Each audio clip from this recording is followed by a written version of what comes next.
In 1915, in anticipation of getting the vote, some prominent women in New York City investigated the issues of the day and then did something about them.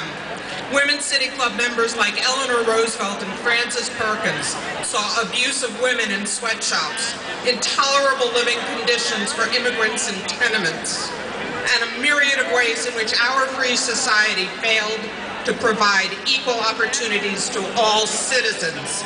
Today, as then, the Women's City Club advocates for equity and fairness for all people, men and women, Americans, Iranians, the entire world. President Ahmadinejad, the Women's City Club of New York, protests the situation of women in Iran. They are denied equal rights in marriage, divorce, child custody, and inheritance. The elections in your country are a sham. The restriction of women's rights in Iran is a disgrace and a violation of international human rights standards.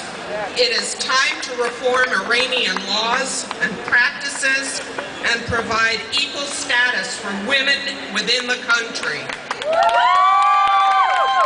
That is what we want, but we all know that things aren't handed to us on a silver platter. Citizens have to work to achieve these goals. I call on you, each and every one of you, to speak out against mistreatment wherever you see it. I call on you to deplore people who exploit others. I call on you to be active in the fight against undemocratic practices, both here and abroad, when people cannot speak for themselves because their political system fails them, or they are too busy working 2 jobs just to put food on their tables. We can be their lobbyists who take the messages to the halls of government. Ensuring the well-being of all people is everybody's business. Here in New York City, in this nation, and around the world. Thank you.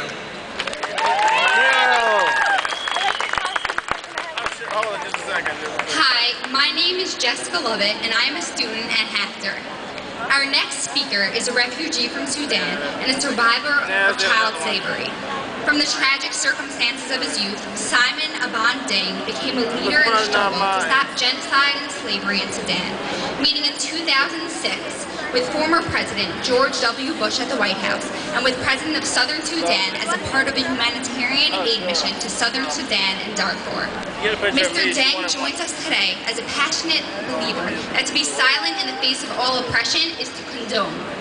As he said himself, the international community must accept responsibility for every evil that it condemns and chooses not to. Mr. Deng stands for us with the freedom of Iran. It is my honor and privilege to introduce Simon Aban Deng. Thank you very much, my fellow human beings, for the world leaders who doesn't stand for freedom. He or she stands for nothing. What's your name, dear? If one said, by the noble man, our life begins to end when we become silent on the things that matter. What happened in Iran is matter to all of us as free people in a free world, in a free nations.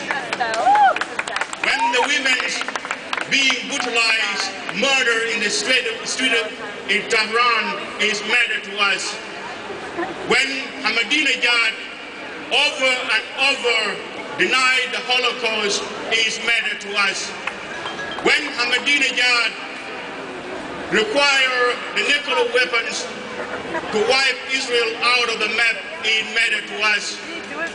My fellow human beings, freedom is a God-given right to every person. And those in Iran, their freedom is being taken away and they are being silenced by ruthless regime of Ahmadinejad. Incumbent on us in the world enjoying the freedom, let us stand up and be the voice of those who have no voice in Iran. Let us stand up and speak for those who cannot cannot speak for themselves in Iran.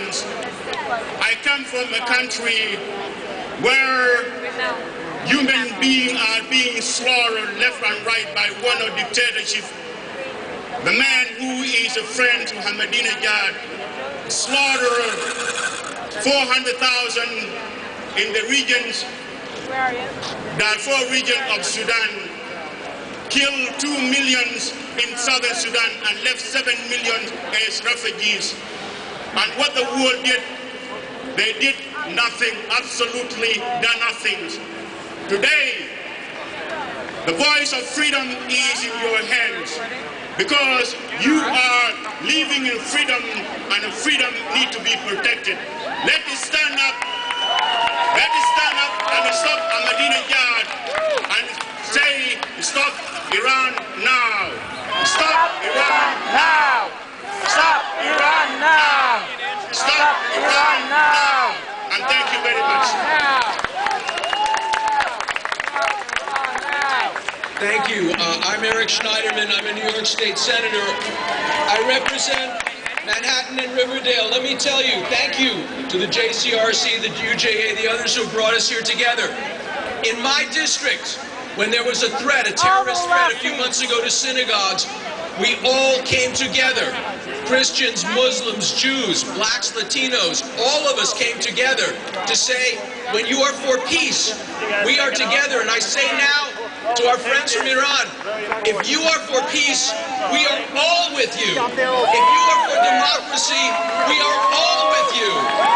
And if you are for freedom, we are all with you. My colleagues around the state, and some were here today, Senator Kruger, my conference leader Malcolm Smith, Senator Squadron, we are committed to working to do whatever it takes. Ladies and gentlemen, a sage said there are 3 things you cannot hide: the sun, the moon, and the truth.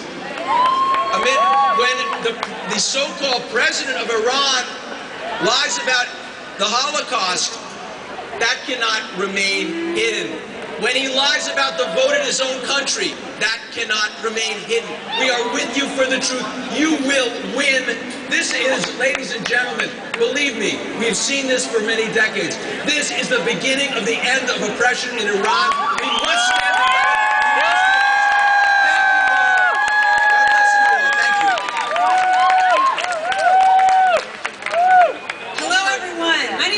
Sharon Harper. I'm the Executive Director of New York Faith and Justice, and we stand with the people of Iran and say, enough is enough. Enough is enough.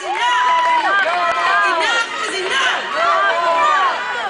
The whole world stood and watched as that election was stolen, and we saw it via Twitter and Facebook and social networking things that are going on all over the place. And I'm a Twitterer, so I'm going to take a picture of this guy.